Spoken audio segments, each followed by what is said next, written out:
Magandang araw mga kaibigan. Gusto kong i-share sa inyo ang isang post ng isang netizen na pinadala sa akin. Ang netizen na ito si Chito A. Fuentes. Pinadala ang post na ito ng isa sa aking mga subscribers. Very revealing ang title ng kanyang post. Title niya is ganito: PBBM from the frying pan to the fire. Mula sa palayok, nahulog na sa apoy si PBBM. Okay, so ganito yung kanyang sinulat. Short lang ito, article. While most of the nation was sleeping Sunday night, Maharlika detonated the bomb named Jonathan Morales. Yung ex-PDEA agent to ha. Calm, confident, calculating, Morales casually confirmed what the present administration has tried to cover up. PBBM is a drug user, sabi ni Chito A. Fuentes.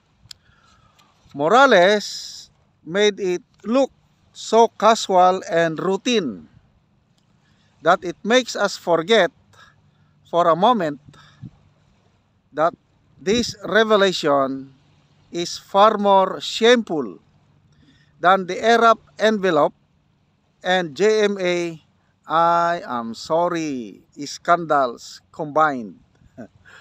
Okay, tungkol ito sa yung mga bata. Tayong mga senior citizen, alam natin ito. Panahon ni ERAP, yung voting scandal, inimpeach siya pagdating sa Senado.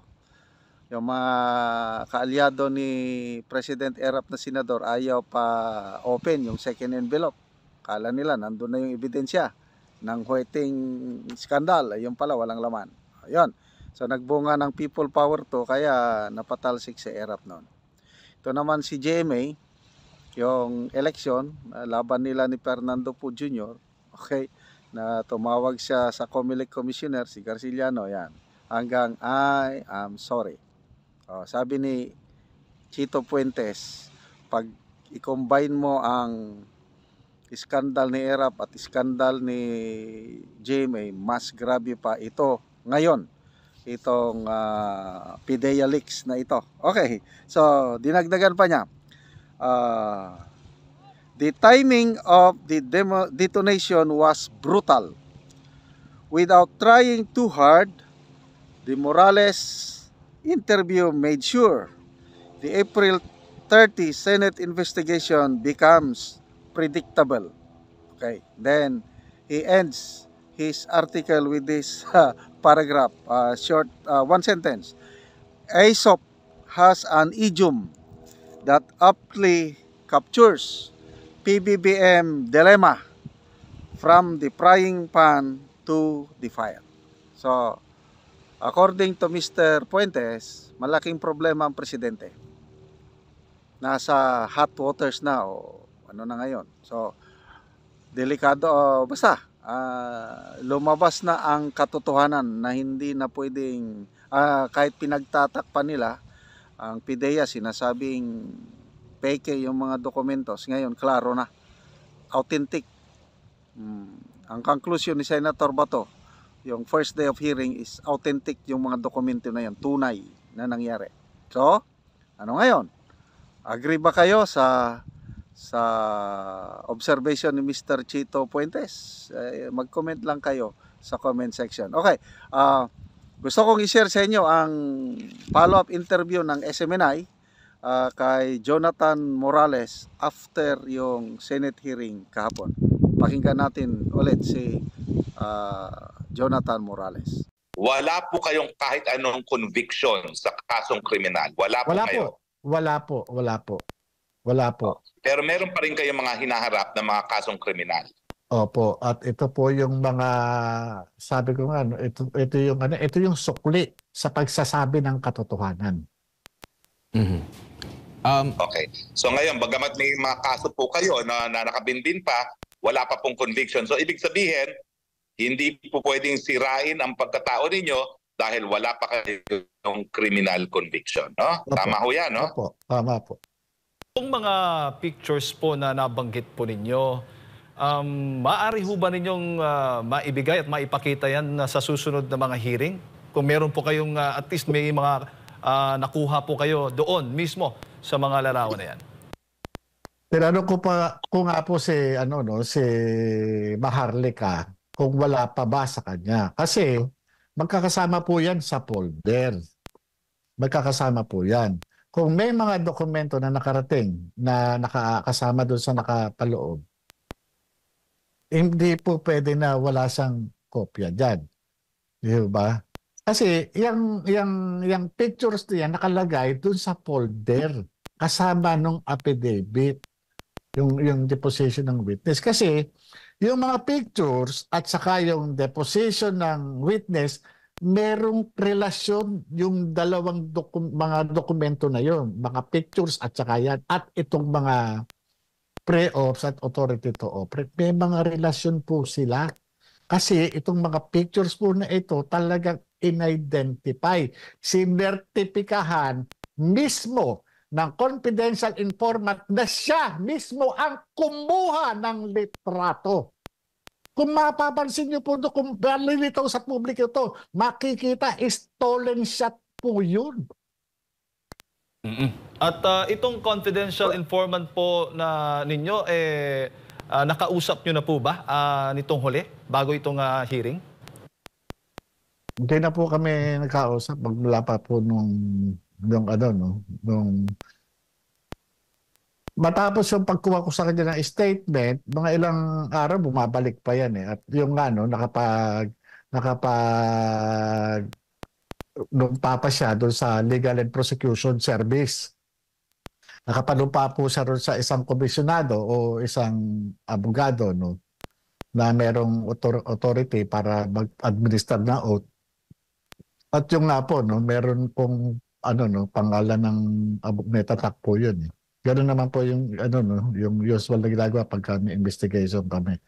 Hindi na kami nakapag-usap pa muli. Pero nagtry ako nung huli kong pagkakaalala diyan sa trabaho na yan, i-discuss ko pa nung makaharap ko ng personal itong si namayapa na pala, no, si Asik Gadapan, dahil sinasabi ni Senator Bato de la Rosa na kanyang mista sa Philippine Military Academy. Sinabi niya sa akin na wag mo nang anuhin yan at ayaw ng taas, sabi niya. At inano pa nga niya, allegedly, binanggit niya yung pangalan ni Executive Secretary Paquito Ochoa na ito yung nag-order sa kanya na wag ituloy yung operation na yan. At yun nga, sabi nga niya, wala tayong mapapala dyan. At baka lang ang abutin natin dyan. Malayo mararating natin, mapapahamak tayo dyan. Yun yung niya. Bukod po sa inyo... Mr. Morales. Yes, attorney. Go ahead po. Mr. Morales, tanong ko lang, itong confidential informant, kasama pa siya doon sa suminghot, doon sa white powdery substance, o siya ba ay isang nanonood lamang, siya ba ay kasambahay? Anong tingin niyo? Bakit niya nakuha yung mga stolen shots na yon? Alam niyo po, doon sa pagkakakuha niya ng meron po siyang access eh. Kasi may personal information siya. Hindi mo pwedeng makuhanan ng litrato ng sekreto kung hindi ka kasama.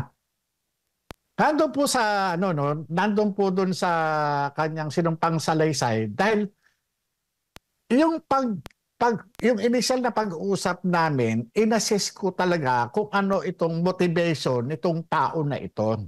Kasi bilang ahente ng PDEA dati at investigador, ang mga nakikita ko motivation, kundi pera, nakagalit, inggit, selos, negosyo, kaaway sa negosyo, kakumpetensya doon sa TARP o doon sa teritoryo, at iba pa.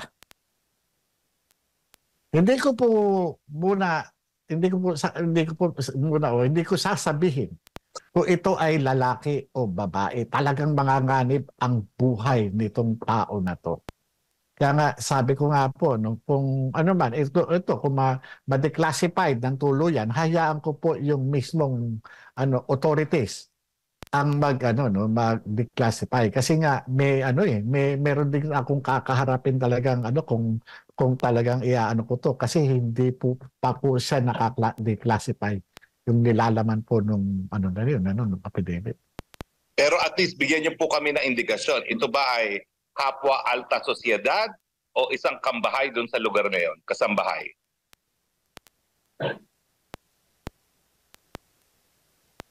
Mamamatay po isang tao. Pasensya na po talaga, attorney. Kasi sa ngayon po, no, kaya nga, hindi ko alam. Hindi ko alam kung ano na nangyari, ano doon sa tao, no?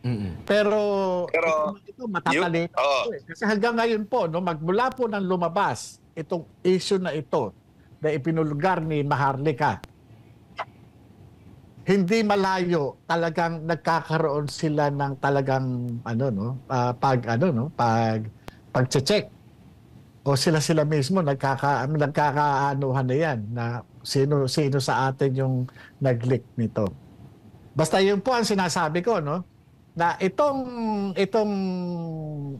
ang motivation ng nagbibigay ng trabaho ay maaring pera, selos, inggit, galit, kakompetensya, o ano pa man. Di ba? Yun lang po yung motivation doon sa yun. Ngayon, kung nakuhanan sila doon sa mga activities nila, sila na mag-isip. Kaya nga, sabi ko nga, swerte kung buhay pa ito o kung ano man. Sir Jonathan, si Admar po ito ulit. Yes, sir.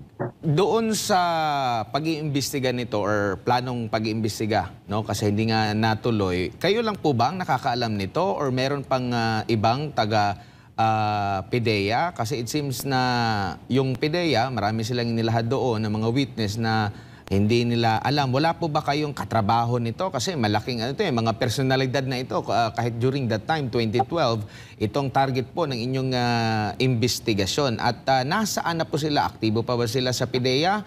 Or meron na bang ibang hindi na aktibo sa PIDEA na willing din ba na pumanig or igiit na tunay ang inyo pong sinasabi?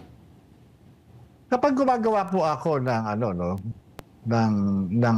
sinumpaang salaysay, yung pong mga tao na naandoon habang nag-iimbestiga ako, talagang sinasabihan ko, ikaw ang witness nito ilalagay ko pangalan mo. Diba? So, noong mga nakarang, paggawa ko doon, lalo particular ito, nakalagay po yung pangalan ng saksi. Nakalagay po doon. Ngayon, doon sa ipinresenta ni Director General Lasso na mga dati kong kasamahan, sa akin naiintindihan ko po, naunawaan ko yung pinanggalingan nila, pinanggagalingan na kumbaga sa talagang itatanggi. Yung boss ko na nga lang, nakita nyo na kung paano magkabuhol-buhol . Diba? Tinatanggi niya na nagkausap kami. Later on, yun, meron na siyang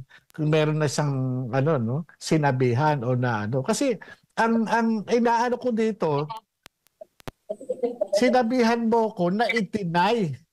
Tapos sasabihin niya, parang may nasabihan nga ako na hindi ko lang matandaan. Ibig sabihin, yung sinasabi ko sa kanya, kaya nga tanong ko sa kanya, sasabihin na ba natin? Kasi ang inaano ko kay Director General Lasso, na bago itong hearing, merong nagkaroon ng pag-uusap. Merong mga nag-usap. Nag-usap yung mga dating magkakasama. Nag-usap yung dating magkatrabaho. Ano pinag-usapan? I-deny na lang yung dokumento para wala ng gulo. Opo. Sir Jonathan, bago lang si attorney ulit, siguro kung okay na yung kanyang linya.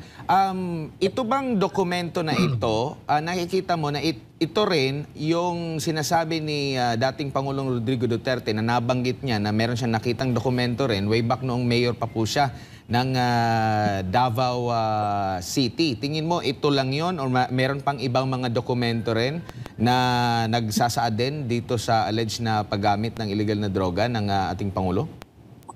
Naniniwala po ako na mukhang kapareho o unless na yung nagsabi sa kanya gumawa ng gumawa ng report o special report. Pero kung mababalikan ninyo yung sinasabi ng dating Pangulo, bagamat Bisaya, pero yung pangalan ng Maricel Soriano, yung pangalan ng presidente at yung institusyon ng PIDEA na may i-re-raid, sa ko po ito po yung mga information na nakalagay doon sa folder. Ito po yun na naandun sa IIS. Ito po yun, hindi malayo, ito po yun. Kaya lang hindi ko nang po alam na ito yung report na naiwan doon sa IIS. Maari kung ito binrip siya, maaring ito ay binigyan siya ng isang special report o laman ng isang intelligence brief na ibinibigay ng mga alter ego o ng mga heads of offices na nakakausap ng Pangulo.